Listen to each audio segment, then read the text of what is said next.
Channel আইয়ের সমস্ত দর্শককে শুভেচ্ছা। আমরা চ্যানেল আই এক্সক্লুসিভে আজকে একজন অত্যন্ত বিশিষ্ট অতিথিকে ইন্টারভিউ করছি। ইনি হচ্ছেন ট্রান্সপারেন্সি ইন্টারন্যাশনালের গ্লোবাল চেয়ার হিউগোট লেবেল। উনি আজকে সকালে বাংলাদেশে একটি বিশেষ রিপোর্টের আজকে উনি এখানে উদ্বোধন করেছেন। সেটা হচ্ছে জলবায়ু পরিবর্তনে কিভাবে করাপশনকে ঠেকানো যায়।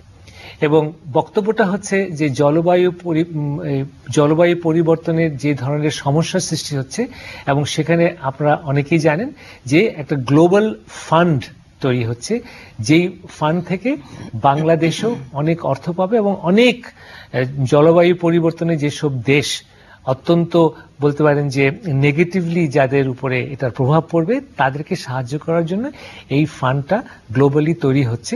তো সেখানে ওই যে ফান্ডগুলো, ওই যে অর্থায়ন হবে ওই দেশগুলোকে, সেখানে কিভাবে করাপশন মুক্ত, দুর্নীতি মুক্ত রেখে ওই তহবিলটাকে তার সুব্যবহার যেন নিশ্চিত করা যায়, এইটাই হচ্ছে আজকে যে সকালে যে রিপোর্টটা লঞ্চ হলো ওটার মূল আপনার উদ্দেশ্য। So, Hugot Lebel, I would like to welcome you to Bangladesh and to our program here. It is extreme honor for all of us to have you with us.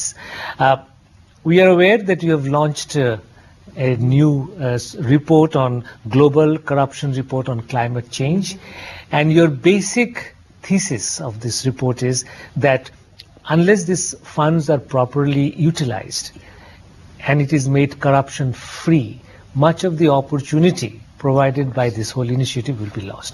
So would you like to share with us, with our Channel I audience, fundamental points of your report? Yes. Well, first of all, I'm so glad to be back in Bangladesh. It's my 4th time now, and it's a country that I love very much.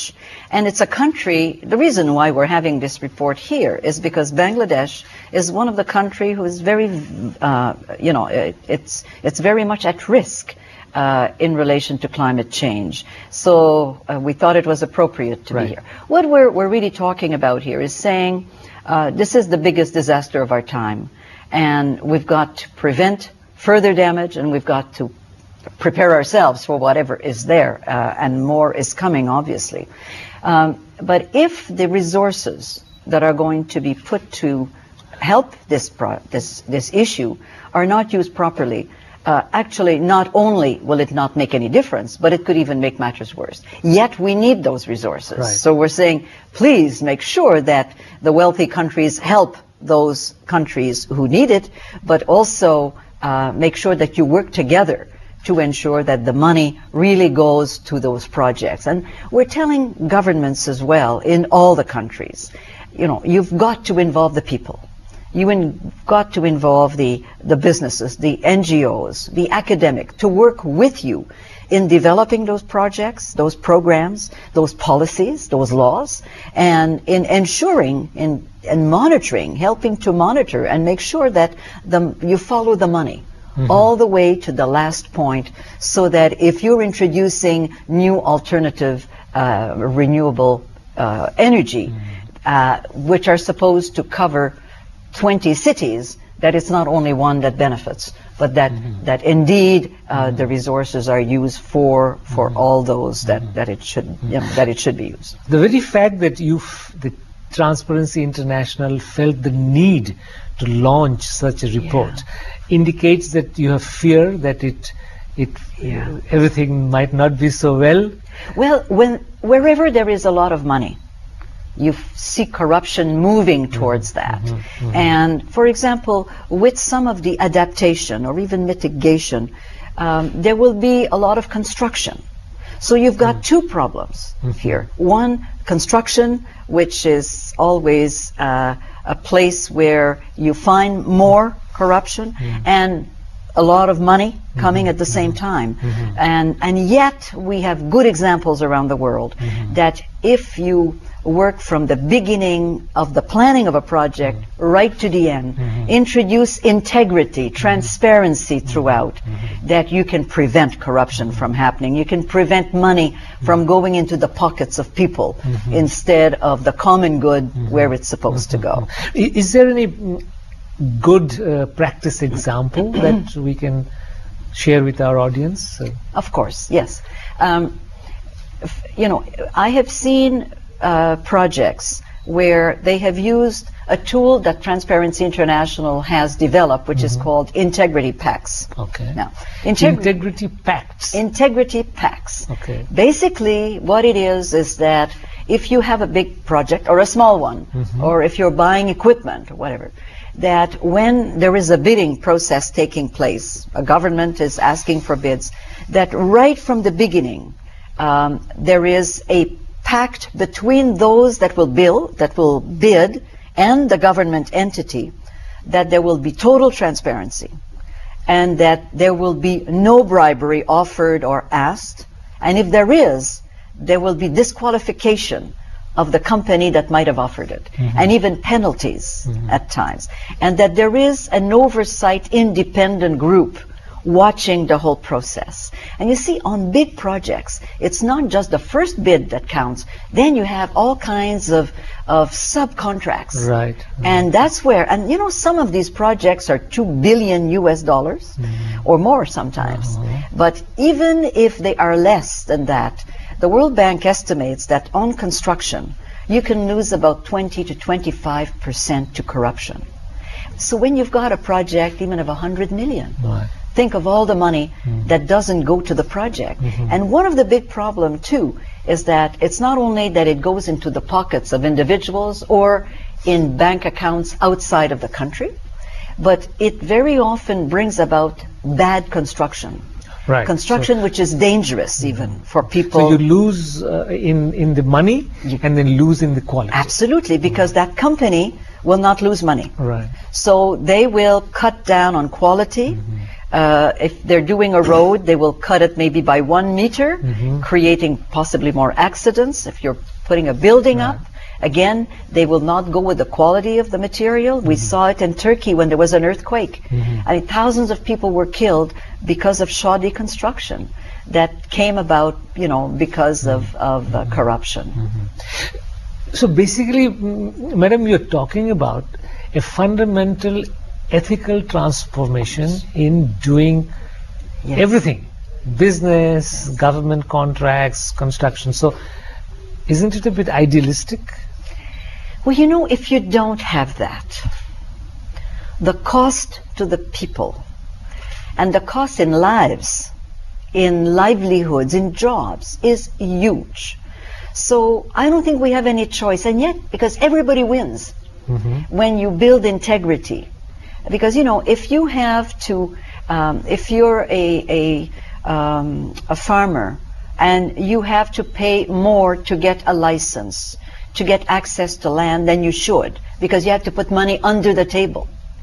Well, of course, you will have less money to send your children to school, to you know, buy a good roof over their head, to even maybe connect with the electricity grid. And so, or, you know, you will, if for example, customs officers do not charge the right amount and take some of it under the table, then the government does not have the revenues that it needs to provide the education, the health, and maybe the alternative energy, you know, the solar panel on the roof and so on, which otherwise would be important. No, the evils of wasting of resources is so obvious. I know. It doesn't really need to be reiterated. But the fact is that it continues to be very much with us. Now, Transparency International has now been in existence for 18 years, you mentioned, out of which you have been at its leadership for 7? 5. And so what's your overview? I mean, has the existence of TI made any difference? If so, where? and how, and if there has been failures and lapses, where? Of course. Well, first of all, I think we have made a big difference. We've made a difference because the approach that we have used is to have chapters around the world. As you know, we have chapters in close to 100 countries. If we look at the chapter in Bangladesh, it's probably one of the largest NGOs in this country. And this has grounded us around the world so that we can work internationally, but we can also work nationally. And now a number of our chapters, including this one, are doing a lot of work locally. Let me go back to your question. If you go back to 1993, when we came about, people would whisper, about corruption, but they would not even dare talk about it openly. Today, you can't open a newspaper, you can't listen to a television program without hearing about the evil of corruption. Right. So at least now it's out in the open. It's on the world agenda. Secondly, we now have conventions. We have the OECD convention. We have the UN convention, which is the one which is global. And, that convention, for example, gets countries who commit to it to develop the kind of legislation, program to prevent corruption and to deal with it when it happens. And that's sort of, that is very important, because without those conventions that we So you have been able to, say, push forward international legislations. Yes. Yes. Which and within countries. Because countries who adhere, and now there's about 150 countries who have ratified, means that they now are committed to establish legislation. Now, when we look at the World Bank, for example, the World Bank in 1993 used to say, well, we can't talk about corruption. Our borrowers are sovereign countries, and we can't say, well, now the World Bank has several programs to investigate, first of all, when things come up their way, but also to try to include in their projects the transparency elements that are needed. And so the UN does some of that. And there are the business, there are a number of countries in one way or other who don't have any choice, because the people are asking for integrity and transparency. Well, as you know, that the Right to Information Act, which is legislated in many countries, including in Bangladesh, is a big weapon to fight corruption. Now, but one sort of accusation is made against TI and this whole labeling of corruption, that this is an instrument which is being used to badmouth developing countries and further damage their reputation and all that. How do you respond to that? Yes. Well, first of all, I think we say all the time, corruption exists in every country.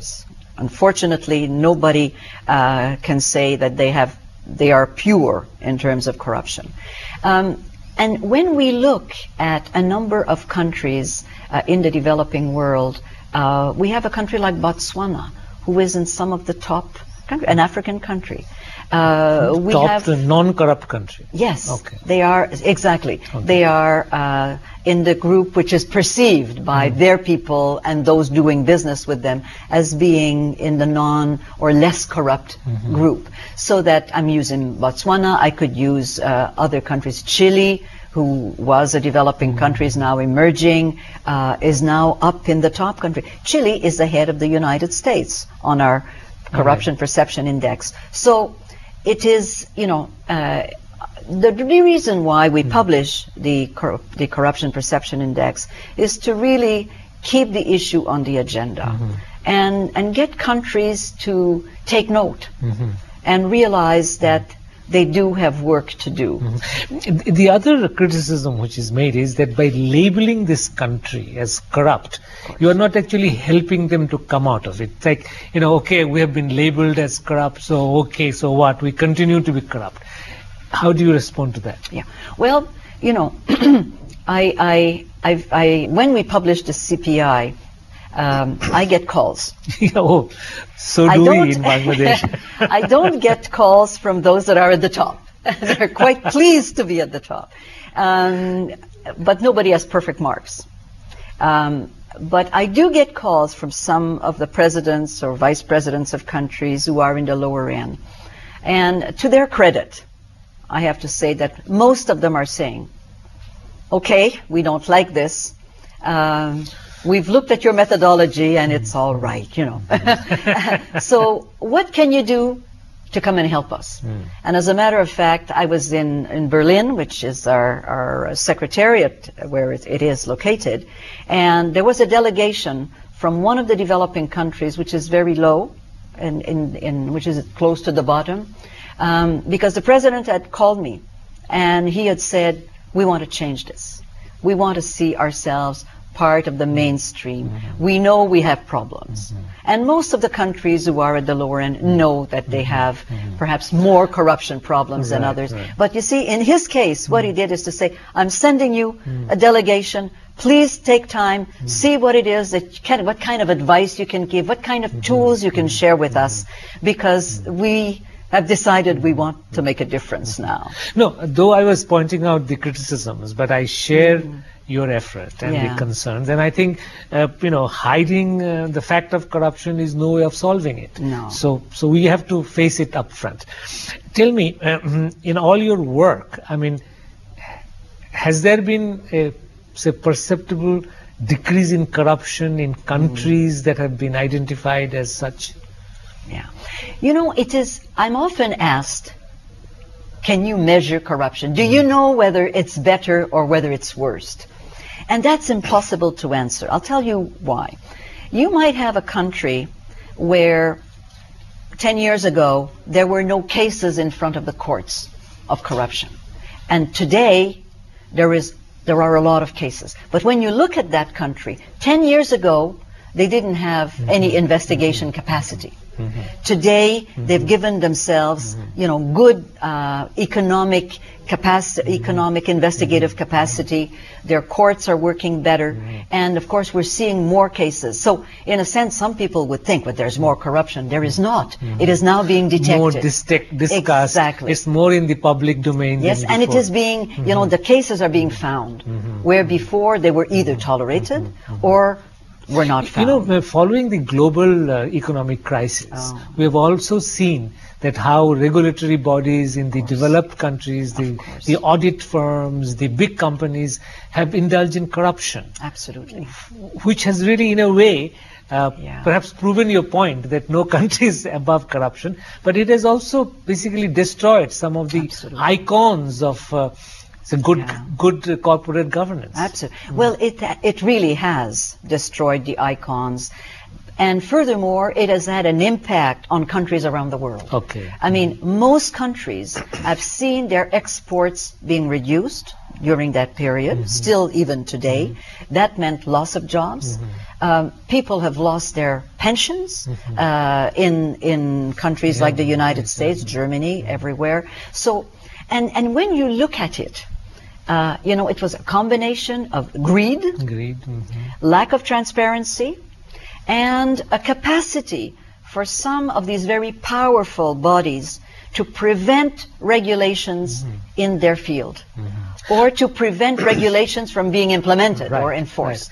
Right. Well, I think to sort of conclude and have an overall picture, I think TI's work has brought, corruption in the public domain, a discussion, public demand for transparency, and Right to Information Act has also, I think, been pushed forward by this. So basically, I think you are actually doing something extremely useful globally, and it's not an easy job, but you are at it, your team is at it, and in Bangladesh we have the Bangladesh chapter, which is doing a wonderful job here. So thank you very much for being with us, for visiting Bangladesh. This is not the first time you came, and we look forward to seeing you again. Thank you very much. Thank you. সুপ্রিয় দর্শক, আমরা transparency international চেয়ারপারসনের কাছ থেকে আমরা তাদের কাজের একটি বিবরণ পেলাম। উনি বলতে চাচ্ছেন যে আমরা এই যে জলবায়ু পরিবর্তনের জন্য যে বিরাট তহবিল বিভিন্ন দেশ পাবে এবং বাংলাদেশও তার অংশে আছে, তারা যদি এই তহবিলটা সঠিকভাবে ব্যবহার না করে, তাহলে আমরা জনগণের যে সেবার যে এখন প্রয়োজন এবং বিশেষ করে যে ধরনের পদক্ষেপগুলো নেওয়া প্রয়োজন সেগুলো নেওয়া হবে না, এবং তাতে জলবায়ু পরিবর্তনের যে ধরনের নেগেটিভ ইম্প্যাক্ট সেগুলো আরো বেশি আমাদের মানে আরো বেশি ক্ষতিকর হবে, এবং আমাদের যে উন্নতি করার যেটুকুই আমাদের সম্ভাবনা সেটা ওই তহবিলের মাধ্যমে হবে না। উনি আরো বললেন যে দুর্নীতি শুধু ডেভেলপিং দেশেও না, এটা সমস্ত বিশ্বব্যাপী, এমন কোনো দেশ নাই যেখানে দুর্নীতি হয় না। তবে এই ট্রান্সপারেন্সি ইন্টারন্যাশনালের কাজের মাধ্যমে দুর্নীতির কথাটা এখন সবার মুখে মুখে। আগে এটা হয়তো তেমন আলোচ্য বিষয় ছিল না। এখন দুর্নীতি দমন করা, দুর্নীতি একটা দেশের জন্য খারাপ, দুর্নীতি উন্নয়নের একটা প্রতিবন্ধক, বিশাল প্রতিবন্ধক, সেগুলো আজকে জনসম্মুখে প্রমাণিত, সুপ্রতিষ্ঠিত, এবং সেটার বিরুদ্ধে একটা বিরাট বলতে পারেন যে গণ আন্দোলন এখন বিশ্বব্যাপী দাঁড়িয়ে গেছে, এবং সেটাই বলতে পারেন যে ট্রান্সপারেন্সি ইন্টারন্যাশনাল কাজের সাফল্য। তো আমরাও বাংলাদেশ থেকে এই আমাদের দেশের দুর্নীতি দূরীকরণের জন্য আমরাও অঙ্গীকারবদ্ধ। অনেক ধরনের আইন কানুন আছে, দেশে সরকারের উদ্যোগ আছে, আমাদের সুশীল সমাজের উদ্যোগ আছে, এবং আমরা যেন আমাদের দেশ যেন দুর্নীতি মুক্ত করতে পারি, সেই আন্দোলনটা আরো যেন সুদৃঢ় করি, সেই আশা নিয়ে আপনাদের কাছে বিদায় নিচ্ছি। অনেক অনেক ধন্যবাদ।